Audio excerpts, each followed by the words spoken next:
Shalom jemaat yang dikasihi Tuhan. Alkitab menjadi salah satu buku paling laris di dunia. Tetapi Alkitab juga banyak diragukan oleh orang.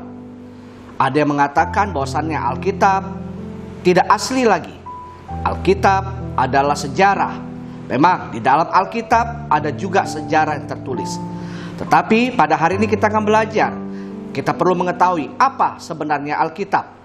Alkitab di dalamnya itu adalah tertulis firman Tuhan, tertulis juga sejarah, ada prinsip kehidupan, ada norma-norma yang harus kita lakukan.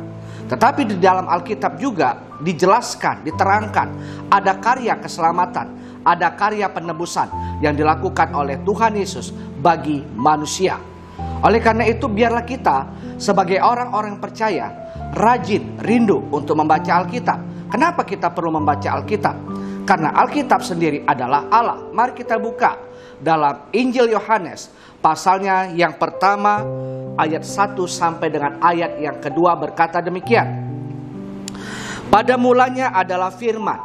Firman itu bersama-sama dengan Allah, dan firman itu adalah Allah.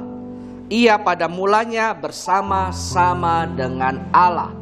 Nah, Bapak Ibu jemaat Tuhan, sudah sangat jelas dikatakan pada mulanya adalah firman. Dan firman itu adalah Allah. Dan Alkitab di dalamnya adalah firman Allah. Bagaimana kita bisa mempercayai Alkitab sebagai firman Allah? Kalau secara logika mungkin kita tidak akan bisa memahaminya. Tetapi ada satu pribadi yang akan mengajari kita untuk memahami Alkitab.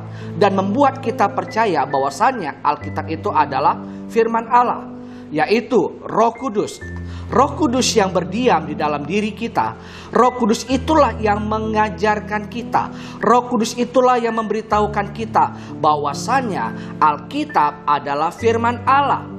Di dalam Alkitab juga kita mengetahui banyak sekali perbuatan-perbuatan Tuhan yang dilakukannya. Bagaimana penciptaan langit dan bumi. Bagaimana bangsa Israel dibawa oleh Tuhan keluar dari perbudakan Mesir. Dan sampai kita mengetahui bagaimana Yesus mati di kayu salib. Semuanya tertulis di dalam Alkitab. Dan kita bisa mempercayainya itu sebagai firman atau karya Allah melalui Roh Kudus yang ada di dalam kita.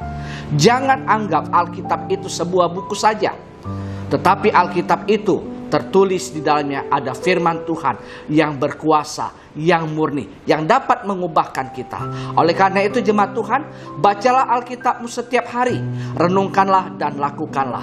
Jadi Alkitab adalah kitab kehidupan yang harus kita percayai.